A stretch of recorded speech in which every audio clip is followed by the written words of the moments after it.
మనము కారులో అయితే వెళ్ళడం జరుగుతుంది.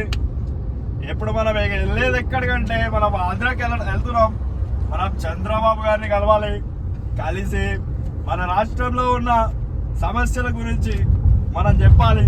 హైదరాబాద్ లో సమస్యలు చెప్పి మనం పవన్ కళ్యాణ్ గారిని కలవాలని మనస్ఫూర్తిగా నేను కోరుకుంటున్నాను. సభాముఖంగా నేను చెప్పేది వచ్చేది ఏంటంటే, కార్లు నడపండి, అతి వేగంగా నడపకండి.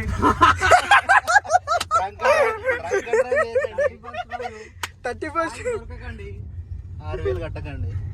అరే బాబు, మంచిగా తిని 31st రోజు నాయుడు ఇంట్లో వండుకుంటే చాలా మంచిదని చెప్తున్నాను. అట్లా కాదని మీరు తాగి కనుక రోడ్డు మీదకి ఎక్కారనుకో, అది మీ ప్రాణాలకి అపాయం జరగచ్చు, లేదా మీ ఇంట్లో వాళ్ళకి ఇబ్బంది కలగచ్చు. అలా ఎందుకని చెప్తున్నాను నేను చెప్పొచ్చేది ఏంటంటే,